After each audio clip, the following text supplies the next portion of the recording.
Hello everyone, welcome back to my YouTube channel. In today's video, I am trying out digital art. So yeah, if you're not new to my channel, you know I am a traditional artist, and today I just felt like trying out digital art.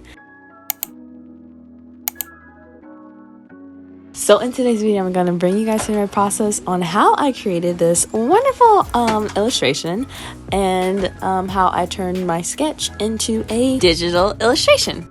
I do also want to tell you guys some things I want to implement in my art and some art goals I have. So yeah. But first, let's talk about this illustration. So with this drawing, kind of came up because I am working with a brand to create some art supplies for you guys. So I really don't want to talk about too much because the video will be coming out soon of me just fully explaining about that. I'm super excited about it.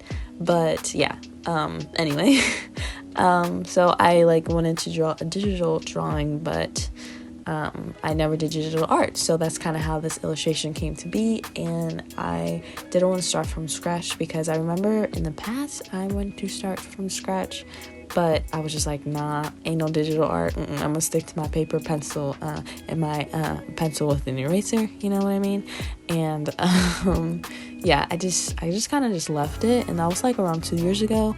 So now I feel like I have, I feel like I have a little bit more experience, but I did absolutely nothing. I feel like I have more knowledge, and I think I'm a bit more confident into dipping my toes into something new and something different. And I kind of want to say thank you to a few artists that I follow, like Digitalart and Chitchat. I think that's how you pronounce her name. I'm sorry if I'm saying your name wrong. Okay, so I just looked it up and it's actually pronounced Chitchat, so thanks. But yeah, so I just wanted to try something new, something different, and I noticed on YouTube drawing with waffles specifically, and I know a ton of other artists do this as well, where they would draw on paper, which I do, that's me, and trace it on the tablet or their device. I'm doing this on my phone, which was a little bit intimidating like 2 years ago, but I kind of got over it fairly quickly. I know I would hear other artists complain like, oh, this tablet's way too small and all this other stuff, but I was just like, whatever, I can still do it on my phone. And it did take long, but I don't know what a short amount of time is to draw digitally, because like I said, this is my first time doing digital art. So maybe like when I get a drawing tablet, or whatever, my parents get it for me, or the Lord blesses me with it, I can be like, oh, I remember the days I used to draw on my phone and it took like 5 hours or whatever, but I'm not there yet. But I'm just honestly happy that I could create this illustration, and I'm pretty proud of it. At this time that I'm recording this voiceover, I have kind of already started a challenge for myself where I would draw like digitally every day for like maybe like 5 days. So I already like created 3 digital art illustrations, and oh my gosh, like looking back at this is just like, wow. I can definitely tell this is my first one. I can't wait to show you guys my other ones, and I will be able to show you guys my drawings in my next video, which I'm super excited for. You guys are gonna absolutely love it. But yeah, I think that's pretty much all I have to say about the illustration. I'll come back to it if I have anything else to say, but I think I want to stop and talk about some art goals I have and some things I kind of want to implement into my art journey and on this channel. So starting off strong, my number one first goal and thing I want to implement in my art and on this channel is speaking more freely about Christ, my Savior. If you guys don't know already, I am a Christian and I love the Lord. And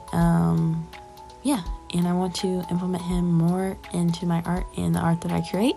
And I kind of want him to be my foundation and just implement him more and kind of use him as inspiration.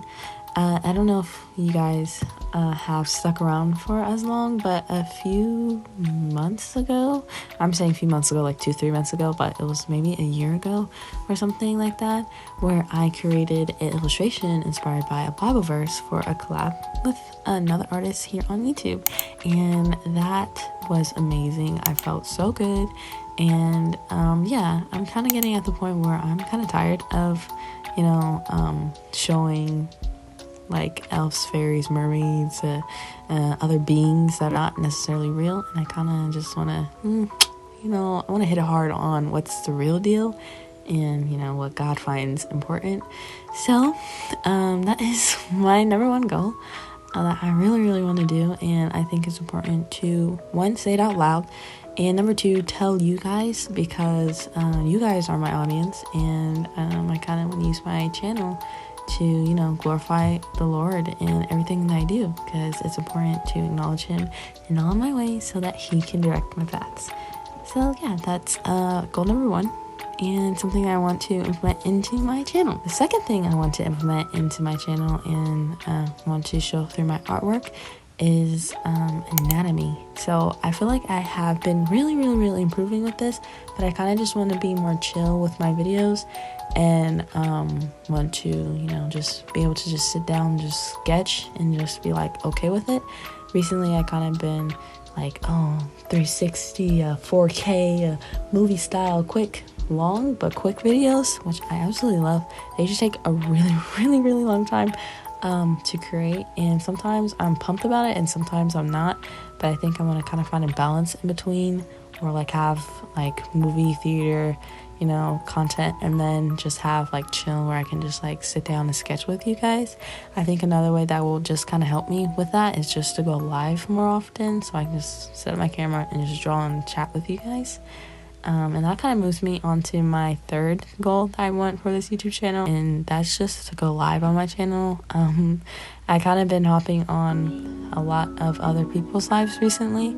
I think Tia, or T, she's been going live a lot, and she is a follower of mine, and I follow her. She's also a Christian artist, and I think her story is absolutely freaking amazing.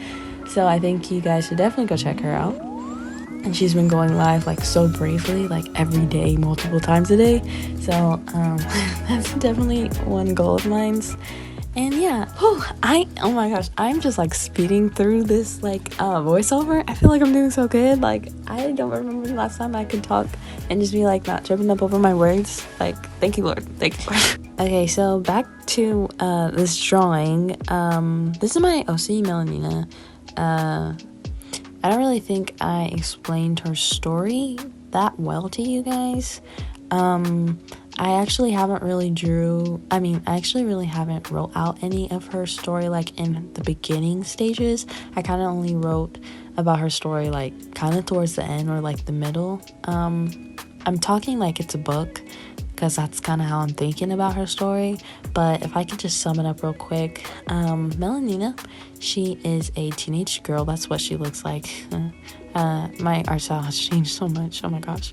But anyway, Melanina is a teenage girl. She is around 13, 14, maybe 15. I tend to make my characters grow with me. Like I'm 12, I was like, oh yeah, make her 13. And I'm 13, I'm like, oh yeah, make her 14. So but I think I want her to be like 14, 15. Anyway, she is a princess of the king, of course, and the queen, which kind of stay in the forest. So they're like she's the princess of the forest and all this other stuff. So yeah, I kind of don't really want to talk about it, but she is cool, and I like her character design. I like her character design way more than her story. My family kind of does a really good job hyping me up about her story, because that's sometimes I'm just like, nah, it kind of totally sucks. And then like I already told you guys, I'm kind of getting over the whole thing of like girls with powers and guys with powers and elves and fairies and mermaids, because I'm figuring out the truth behind all of it. So I'm just kind of like not finding it as interesting. I don't know, but if you guys really want to hear it, maybe I'll make a separate video of me just explaining her story like in detail. But I really like the character design of this girl, so that's why I keep drawing her and the other characters in her story, because I just think it's really, really cool. But yeah, it was a journey, man. It was a journey going through this drawing, because like the layers, oh my goodness gracious, I had to keep remembering about those daggone layers, guys. Layers are the most important part. I would listen to other digital artists like, oh, challenge, draw on one layer. I'm like, I do that all the time, traditionally. But like, nah, it's 100% different, because like if you go outside of the line on like with the hair, what I was just fixing, and you try to erase it, it erases everything else underneath it. That's ridiculous. So I would just like sit and just like erase. And for my first illustration, I kind of made it hard on myself because I didn't really use the sketch as a line art. I literally aligned the whole entire thing and then like lined it again and then colored inside. It was way too much. But by the time my second illustration, which I'm not going to show you guys in this video like I already said, but I had definitely learned a lot from this drawing. And for any further illustration, I have definitely, learned some things that I can implement into my further next illustrations. If you guys have any tips for me that you guys can share with me, that would be absolutely amazing. I'm really looking forward to growing and doing more digital art, because I think this is an awesome new thing I'm picking up. There's a lot of advantages and things that you have to get used to when you're so used to like drawing traditionally, and then you want to move to drawing digitally. This is not permanent. I just want to say that right now. This is not permanent. Like me just becoming a digital artist, but I do want to, grow and adapt. And one of my goals in my last video, I think I told you guys about, or not my last video, but the videos prior to this video, I want to explore mediums and work with new things. So I kind of been really fulfilling that goal of mine. But if I could say anything about drawing digitally for the first time, it'll just be like, once you know the system and how everything works, and different tips on how you can move quicker, with drawing, and different hacks that you can use, it will really change your game on how you view digital art or trying out new things. But that happens, and that comes with everything you do. You gotta fall to become good. Diamonds aren't made without pressure, so it's gonna take time. I know that, and I'm not a teacher. I'm just kind of telling you guys what I've learned with this first illustration I've done, and with the other illustrations that I've done after this, which I think is pretty good. But yeah, I am all open for suggestions and tips. I want to learn, so if you have anything that you would like to share with me, feel free to comment it down in the comments below. Today's video was a bit of a chatty video, but I hope you guys enjoyed. Make sure you like, subscribe, and comment down something in the comments, because I absolutely love reading you guys' comments. You guys are absolutely amazing. And I will catch you in the next video. There's no shout outs today because no one commented the shout out emoji last video, but hey, that's I. Okay, anyway, I love you guys, and I'll catch you in the next video. Bye.